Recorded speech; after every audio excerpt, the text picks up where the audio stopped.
तो guys finally जो Dan season 2 का एपिसोड 8 जो है रिलीज हो चुका है। सही बता रहा, बाकी एपिसोड की तरह भी जो ये एपिसोड बहुत ज्यादा क्रेजी था। लाइक इसके अंदर में कोई उतना बड़ा रोमांस वाला मोमेंट तो नहीं था, लेकिन फिर भी जो बाकी सारी चीजें जो बहुत ज्यादा मस्त, लाइक हॉरर, ड्रामा, कॉमेडी और एक्शन तो हमें भरपूर देखने को मिला ही है इस एपिसोड के अंदर में। लाइक पूरा एपिसोड एक्शन से ही भरा हुआ था, लेकिन बीच के अंदर में जो फनी मोमेंट्स और जो सीन्स यहाँ पे क्रिएट हुए ना, लाइक वो बहुत तगड़े थे यार। हल्का फुल्का हमें यहाँ पे एक अफेक्शन भी देखने को मिला है। तो चलो आज की इस वीडियो में शुरुआत करते हैं, चलते डायनाडाइन के इस एक न्यू सफर के अंदर में, जिसके अंदर में हम जो है हॉरर, रोमांस, कॉमेडी और भूतों का तड़का लगा के जो इस एपिसोड को देखने वाले हैं। तो और बिना किसी देरी की वीडियो को शुरू करते हैं। तो देखो जो एपिसोड 8 है ना, वो लाइक वहीं से स्टार्ट होता है जहाँ पे एपिसोड 7 एंड हुआ। तब तुम्हें याद होगा कि ओकारून जो है अपने आप को स्ट्रॉन्ग बनाने के लिए टर्बो ग्रैनी के साथ में जो है अपने स्कूल के अंदर में एंट्री करता रात के अंदर में, जहाँ पे आयरा भी उसके साथ में थी। और जहाँ पे टर्बो ग्रैनी उन्हें कुछ सिखा रही होती है, तभी वहाँ पे हम देखते हैं कि वहाँ पे स्कूल के अंदर कुछ अजीब सी म्यूजिकल स्पिरिट्स जो है वहाँ पे अवेकेंड हो जाती है, और उनके पियानो को किसी ने छेड़ा, तो इसी वजह से वो लोग यहाँ पे गुस्सा होने लगते हैं और वो लोग जो है ओकारून और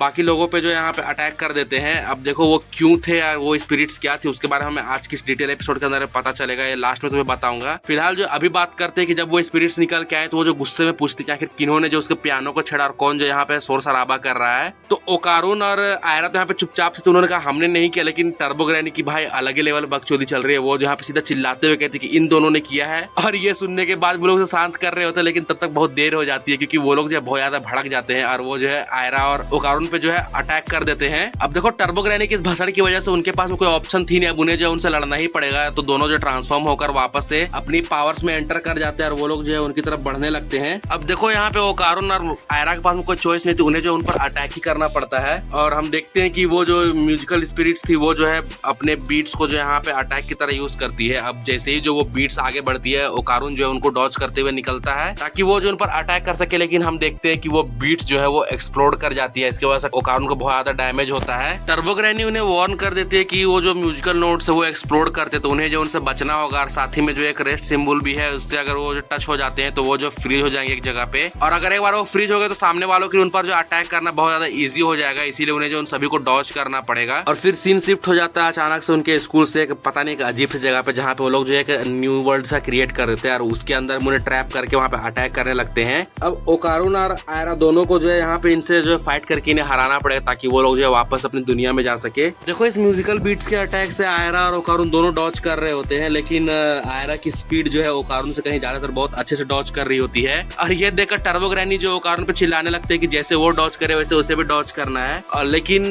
किस्मत खराब यहाँ पे ओकारून की, कि ओकारून जो है एक रेस्ट अटैक से जो है हिट हो जाता है, जिसकी वजह से वो यहाँ पे फ्रीज हो जाता है और उस पर जो है सारे म्यूजिकल नोट्स जो एक साथ एक्सप्लोड कर, जिसकी वजह से वो जो है पीछे हट जाता है, वो अपने वापस से जो है नॉर्मल फॉर्म में आ जाता है। आयरा ये देखकर गुस्सा हो जाती है और वो जो उन सभी लोगों को चिल्लाने लगते हैं कि वो जो है ओकारून को छोड़ के उससे फाइट करे, लेकिन ऐसा होता नहीं है। और ये देखकर ओकारून जो है खुद में ही डिमोटिवेट हो जाता है कि आयरा जो उसे ज्यादा बेटर कर रही है, जबकि वो जो है बिल्कुल वीकलिंग की तरह बैठ के यहाँ पे चुपचाप से देख रहा है। वो जो है इतना स्ट्रॉन्ग भी नहीं है कि वो जो उनसे फाइट कर सके, और इसी वजह से जो वो बहुत ज्यादा दुखी हो जाता है। लेकिन टर्बो ग्रैनी उसे जो है यहाँ पे थोड़ा सा मोटिवेट करती है और उसे बताती है कि उसे जो एक रिदम फॉलो करना होगा, एक म्यूजिक बीट की तरह, ताकि वो जो है अपने उस रिदम को फॉलो करके जो उन बंदों से अटैक कर सके। लेकिन ओकारून कहता है कि उसने कभी कोई म्यूजिक सुना ही नहीं है, तो इसी वजह से उसके पास कोई आइडिया नहीं कि आखिर जो उसे करना क्या है। लेकिन तभी उसे अचानक से याद आता है वो हयासी परफॉर्मेंस जो उसने यहाँ पे देखी थी यार, बीट को जो वो फॉलो करने की कोशिश करता है। और दूसरी तरफ हम देखते हैं कि आयरा जो है उन अटैक्स को डॉज करते करते जो एक जगह पे जाके फंस जाती है। अब ऐसा लग रहा था कि अब आयरा नहीं बचे, क्योंकि वो सारे म्यूजिकल नोट जो उस पर आ जाते हैं वो जो एक्सप्लोड कर जाते हैं। उन सभी लोगों को लगता है कि जो आयरा है वो मर चुकी है, लेकिन हम देखते हैं कि ओकारून जो है उसी हयासी परफॉर्मेंस की बीट को जो फॉलो करते हुए आयरा को अपनी गोद में कैरी कर लेता है और उन सभी अटैक्स को डॉज करते करते जो है आगे बढ़ता ताकि वो जो उन सभी पर अटैक कर सके। और फिर हम देखते हैं कि आयरा और ओकारून जो है अपने कॉम्बो की मदद से एक म्यूजिकल स्पिरिट को यहाँ पे डाउन कर देते हैं। इसके बाद भी जो बाकी सारे बचे हुए लोग होते हैं उन्हें डाउन करना होता है, लेकिन वो म्यूजिकल स्पिरिट्स भी कम थोड़ी नहीं थी गाइस। वो साले जो है अपना बीट यहाँ पे चेंज कर लेते हैं, और पहले तो साले यहाँ पे ब्लैक एंड व्हाइट दिख रहे थे, लेकिन अब जो लोग कलरफुल हो जाते हैं और अपना अटैक जो यहाँ पे वो स्विच कर लेते हैं। वो एक अलग तरीके की टेक्निक का यूज करते हैं, जहाँ पे वो लोग सभी अपने रिदम की मदद से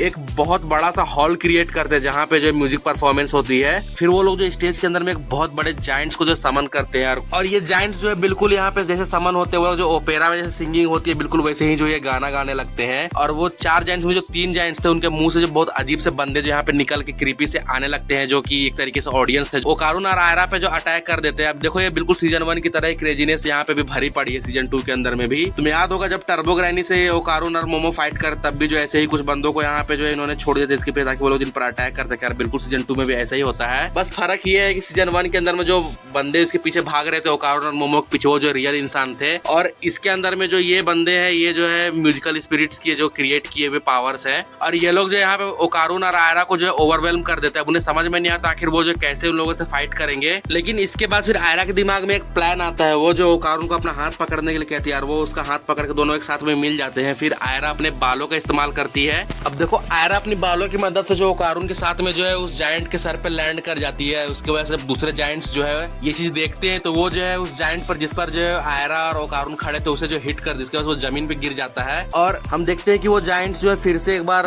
आयरा और ओकारुन पे अटैक करते हैं, लेकिन आयरा जो है ओकारुन को नीचे पुश कर देती है। और वो कहते हैं कि उन म्यूजिकल स्पिरिट्स को टेक डाउन करे, वो इन जायंट्स का ख्याल रख लेगी। और ओकारुन बिल्कुल वैसा ही करता है। हम देखते हैं कि वो जायंट जो आयरा को बहुत तगड़े तरीके से हिट करता है, लेकिन हम देखते हैं आयरा को जो अपने पास्ट की चीजें याद आने लगती है और फिर वो जो है अपनी पावर से गैदर करके उन चारों जायंट्स को जो एक एक करके गिरा देती है जमीन पे, और उनसे जो बहुत अच्छे से फाइट करती है। उन लोगों को हैंडल करती है वो अकेले। और बाकी हम देखते हैं दूसरी तरफ ओकारुन जो है फुल थ्रॉटल के अंदर में जाता है और उन सारे म्यूजिकल स्पिरिट्स पर जो है अटैक करने लगता है। हम देखते हैं ओकारुन जो है पूरी ऑडियंस को यहाँ पे चीरते हुए जो म्यूजिशियंस की तरफ बढ़ रहा होता है। और ओकारुन सोच रहा होता है अपने फुल थ्रॉटल में जाने की, लेकिन वो जो एक बार से 2 ही बार फुल थ्रॉटल जा सकता है, तो समझ में नहीं आता आखिर वो जो कैसे उन लोगों से फाइट करेगा। यहाँ पे टर्बो ग्रैनी ये बताती है कि अगर जो है ओकारुन ने यहाँ पे एक बीट के अंदर में 5 स्विचेस कर लिए, तो वो जो लिटरली उन सभी म्यूजिकल स्पिरिट्स को जो एक अटैक के अंदर में हरा सकता है। फिर ओकारुन के दिमाग की बत्ती जलती है और वो जो है यहाँ पे उस चीज को एग्जीक्यूट करने के लिए रेडी हो जाता है। फिर ओकारुन अपना मूव यहाँ पे स्टार्ट करता है और एक अटैक के अंदर लिटरली उन 5 बंदों को जो निपटा देता है। और फिर हम देखते हैं कि इसकी वजह से वो लोग जो है खत्म हो जाते हैं और लिटरली ओकारुन और आयरा जो है किसी तरीके से जो उन म्यूजिकल स्पिरिट्स को हराकर जो वापस अपनी दुनिया में आ जाते हैं। फिर हम देखते हैं कि ओकारुन जो आयरा को यहाँ पे थैंक्स कहता है। फिर दोनों के बीच का हल्का सा हमें मोमेंट्स दिखाया जाता है। फिर टर्बो ग्रैनी यहाँ पे एक्सप्लेन करती है आखिर जो म्यूजिकल स्पिरिट्स है वो क्यों जो यहाँ पे क्रिएट हुए हैं, क्योंकि जितने भी बच्चे स्कूल के अंदर में थे और उनके अंदर का जो म्यूजिक का डर था वो कई सालों से जो पाइल अप होने के बाद जो इन म्यूजिकल स्पिरिट्स के अंदर में जो है क्रिएट हो चुका है। अगर रात के 2 बजे कोई इन पियानो को फिर से बजाएगा तो वो म्यूजिकल स्पिरिट्स जो फिर से यहाँ पे वापस आ जाएंगी। और ये बताते बताते जो है गलती से टर्बो ग्रैनी एक बार फिर से जो पियानो एक्टिवेट कर देती है और वो म्यूजिकल स्पिरिट वापस से जो है यहाँ पे आ जाती है। अब देखो यहाँ पे फिर से भसड़ होती है, लेकिन किसी तरीके से आयरा और ओकारुन जो है बचकर वापस से घर आ जाते हैं अपने। दूसरी तरफ हम देखते हैं कि मांजीरो जो है वो जीजी को यहाँ पे किसी तरीके से कन्विंस करने की कोशिश करता है कि उसे जो है इविल आई को जो यहाँ पे एक्सॉर्सिस्ट करना ही पड़ेगा, क्योंकि अगर जो उन्होंने उसे नहीं खत्म किया तो लिटरली सबकी जान जो यहाँ पे खतरे में जा सकती है और अगली बार जो हो सकता है कि वो जो है सभी लोगों को जान से मार दे। पर जीजी कुछ समझ नहीं पाता और मोमो जो है यहाँ पे जीजी के सपोर्ट करने की कोशिश करती है, लेकिन वो जो कुछ कर नहीं पाती। और लास्ट के अंदर में जब ओकारुन और आयरा वापस से घर आते हैं तब जो वो लोग यहाँ पे बात कर रहे होते हैं इस सभी चीजों के बारे में कि आखिर कैसे जो है उन्हें जीजी से इविल आई को यहाँ पे निकालना है, क्योंकि उन्होंने जो है ऐसी परफॉर्मेंस को वापस से बुलाया था और वो रिचुअल फिर से करने वाले थे। लेकिन यहाँ पे ओकारुन के दिमाग में कुछ और ही चल रहा होता है। वो जो है इविल आई को सीधा चैलेंज करता है कि वो जो है उसे फाइट करेगा। अब देखो सूर्य मोमो से रोकने की कोशिश करती है, लेकिन यहाँ पे ओकारुन जो एक्सप्लेन करता है कि आखिर वो जो है इविल आई से फाइट करना चाहता है, क्योंकि वो जो है पिछली बार मोमो को सिर्फ अटैक होते हुए देख पाया था। जब इविल आई ने जो है मोमो पे अटैक किया था ओकारुन बहुत ज्यादा गुस्सा हो गया था और वो जो है खुद पर भी बहुत ज्यादा गुस्सा है कि वो हद से ज्यादा वीक है और वो कुछ नहीं कर सकता। इसी वजह से वो जो है ओकारुन इविल आई को चैलेंज करना चाहता था। और फिर हम देखते हैं कि आयरा को वो जो है रेडी कर देता है ठंडे पानी के साथ, ताकि वो जो है इविल आई पर डाल सके। जब सभी लोग रेडी हो जाते हैं तब जीजी भी रेडी हो जाता है और वो एक्सेप्ट करता है ओकारुन के इस चैलेंज को। फिर हम देखते हैं कि आयरा जो है जीजी पे यहाँ पे ठंडा पानी डालती है और हम देखते हैं कि इविल आई जो बाहर आ जाता है। फिर हम यहाँ पे इविल आई और ओकारुन का एक बहुत बड़ा क्लैश देखते हैं। देखो इसी के साथ मुझे एपिसोड यहाँ पे खत्म होता है। अब देखो इसकी जो फाइट है ये अगले एपिसोड के अंदर में हमें दिखाई जाएगा। एक पैनल लिटरल तुम यहाँ मांगा से देख सकते हो, लाइक ओकारुन जो कितना बैडएस दिख रहा है इस अटैक के अंदर में। अगली जो एपिसोड होने वाली है इसके अंदर हमें जो है इविल और ओकारुन की एक तगड़ी से फाइट देखने वाले हैं हम यहाँ पे, जो कि बहुत ही ज्यादा मतलब कि कूल होने वाली है। लाइक इसी एपिसोड के अंदर हमने बहुत अच्छी अच्छी फाइट्स देख ली और अगले एपिसोड के अंदर में तो और बड़ा धमाका होने वाला है। तो गाइज इसकी जो फाइट है उसे मैं अगले एपिसोड के अंदर में जो है यहाँ पे एक्सप्लेन कर दूंगा। अगर तुमने वीडियो यहाँ तो देखे तो वीडियो जरूर पसंद आई होगी। तो गाइज वीडियो को लाइक करो, चैनल को सब्सक्राइब करो और आज की वीडियो के लिए बस इतना ही। बाकी मैं तो मिलता है किसी ब्रांड न्यू से। Thanks for watching.